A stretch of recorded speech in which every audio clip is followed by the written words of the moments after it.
What's up, guys, and welcome back to Reality Unplugged. It's February the 15th, the day after Valentine's Day. I hope everybody had a wonderful Valentine's Day and you had a wonderful weekend. This weekend has been chock full of, honestly, just an absolute disgrace of events in America. But there's a silver lining. A lot of you heard me talk about Friday that the Financial Peace University spokesperson Dave Ramsey has been targeted by cancel culture because he dared to say on Fox News that the government was not going to fix everyone's problems. The subject, of course, was the stimulus checks, and he was being asked how much would be an appropriate amount to send everyone, and he stated that he did not believe in the stimulus checks because if that much money, that little bit amount of money fixed your life, you didn't have much of a life at all. Dave Ramsey, of course, teaches that you need to be prepared for emergencies beforehand. And if people were prepared and they were wise with their money, not only would they not need the stimulus checks, but they would already be living lives that $600, $1,400 wouldn't fix. Anyways, now, here's the thing. Obviously, Dave Ramsey has not been the only one targeted by cancel culture. The people have felt that the mob has become the one in power because with mediums such as Twitter, Facebook, YouTube, TikTok, and all the rest of these, if someone says something that offends you or they say something that you don't like, then the mob now feels that they have the power to ruin that person's life and take away their forum, take away their medium for communicating and getting their points across. And so they start a Twitter feed. They start something that starts to trend. They get on Facebook and they start to circle it around until it ruins this person's life. Now, up until this past week, we have seen basically one response to this kind of bullying through social media. The person who has been targeted issues a public apology, makes an excuse for why they said what they said and how it was either misinterpreted or they didn't mean it that way or they were not in a good place when they said it. This has only resulted in those people still being canceled and even going so far as to being accused of being even more guilty of what they said because they cowered and they broke and they tried to make excuses for it. But this past week, we have seen a new move against cancel culture. I present for your review the Uncancellable Culture. Dave Ramsey didn't cower down when they tried to cancel him for saying what he said. He didn't back away and go hide. He didn't get with his PR team and try to figure out how they were going to turn this nightmare around for him. You know what Dave Ramsey did after they tried to cancel him? That day, he went on his show and he took calls helping people get out of situations they were in that they didn't see any hope.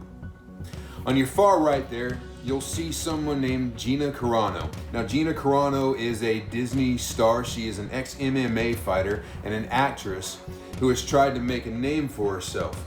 Now, what's interesting about Gina Carano, and we don't push Hollywood and we don't push actors and actresses, but she's not the first actor or actress to be singled out by cancel culture for something that they've said. Gina Carano has been a very pro-Trump supporter on her Twitter feed and on her social media and in her private life and public life, even going so far as telling people that she believed in the rigged election and that there was voter fraud. Now, as soon as everyone figured this out, they immediately called for her to be fired. They called for her to be taken out of the position she had and to never be offered a position again. Gina Carano, in response to this, said, "I will not kneel.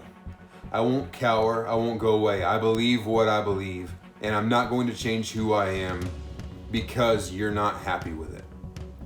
Disney fired Gina Carano from her role on the show that she was in and let everyone know that she would not be coming back to be employed by them. Now, a lot of you know the man in the middle, Ben Shapiro. He is a conservative activist. He's got a show and a company where he calls out the culture of today for its fraudulent narrative and its hypocrisy. His company got a hold of Miss Carano and said, "You know what? Let's make our own movie. Let's take something away from Hollywood. If they don't want you, we'll do something about it." On the bottom, you see a picture of a man we all know very well, President Donald Trump.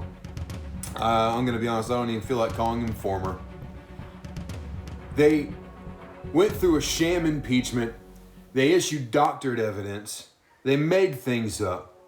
They made things seem much worse than they were, and they tried to blame it on him for saying things that every last one of the Democrats have said over the past year, and tried to say that for him saying the exact same things they've said, he incited violence. He's now been acquitted of impeachment twice. They can't find him guilty. They can't put him away. He will not be canceled. And as a matter of fact, he has issued a statement saying that the MAGA movement is far from done. This is the only response to the snowflake cancel culture. You cannot back down. You cannot hide. You cannot put your head in the sand. You cannot say that I'm just going to keep to myself and I'm just going to let the world be whatever the world is going to be, and then maybe they'll just leave me alone. Because it doesn't matter. You have to understand, they're not even safe from each other. They attack one another. Because if you don't 100% agree with everything they say, then they call their dogs on you. As soon as you say one thing, not only if you say one thing they don't agree with, but if it turns out that somewhere in your past you had said something they don't agree with. They're eating each other alive. And the only way to stand against it is exactly that. To stand, to plant your feet solid and do not give in. And this is what the church is going to have to do in the days to come, because they will come after us. For your beliefs right now, you are already a domestic terrorist. You are already a slug of society holding back the progressives from turning the country into what they think the utopia they're going to create in it. You have to stand. You cannot back down. It is the only way to defeat. And when you refuse to go away, they don't know what to do with you.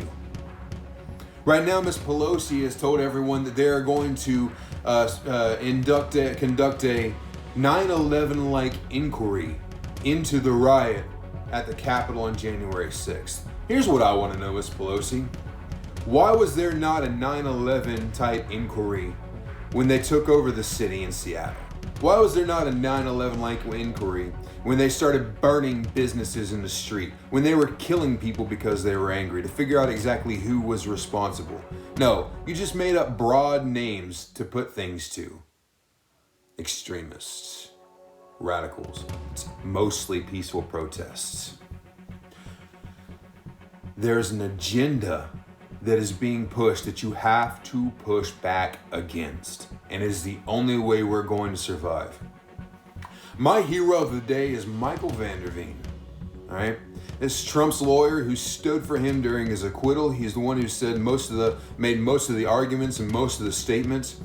And in an interview with CBS anchor woman Lana Zak after the impeachment trial, he was fed up with it. Now, Mr. van der Veen's home has been vandalized. He's been called a traitor. And I'll put the link to the clip with the news anchor in the description down below. But he was being asked about the impeachment, how he felt about it, and how he felt about Mitch McConnell saying that Donald Trump was still liable for what had gone on, and asking if he was surprised that the Republican leader had said something like that. Michael van der Veen looked at her and said, "I'm not surprised any politician says anything anymore." Remember, van der Veen is not a politician. He is a lawyer. Now, she was trying to lead him to show schism in the party, and he would not have any of it. Following up on that, he said that it was disgraceful that due process was not followed in this impeachment trial, and that the prosecutors and the management of the impeachment submitted doctored evidence, proven doctored evidence, and how that was not only a disgrace in any court, but especially in the Senate.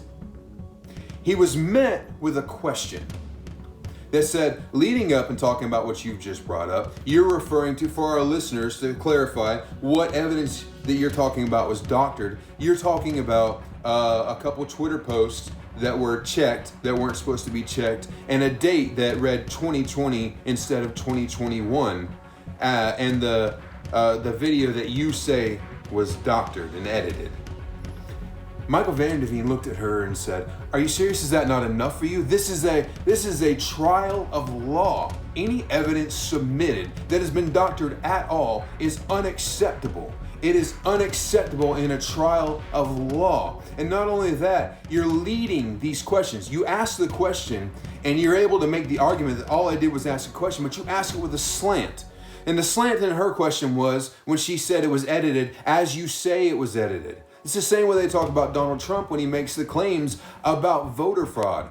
They automatically say fraudulent claims about voter fraud because they want to go ahead and put it in your mind when you're reading it, the answer that they want you to get to as they're saying it. Michael Van Derveen has been called misogynistic for going off on this reporter, for yelling and throwing his mic because he was fed up with the way the media was slanting things to try to push their agenda. I'm sorry.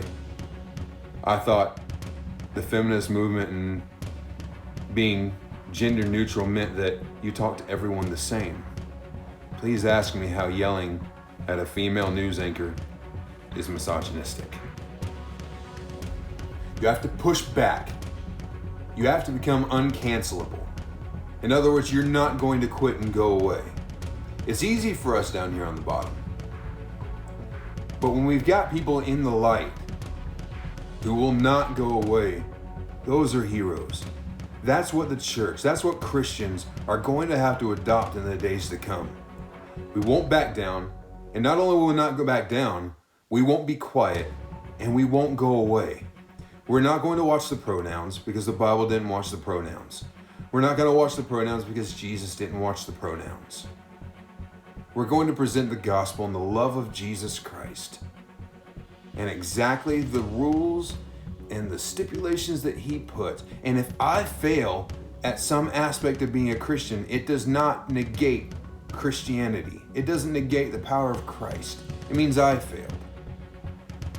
We have to become uncancelable because Jesus is uncancelable.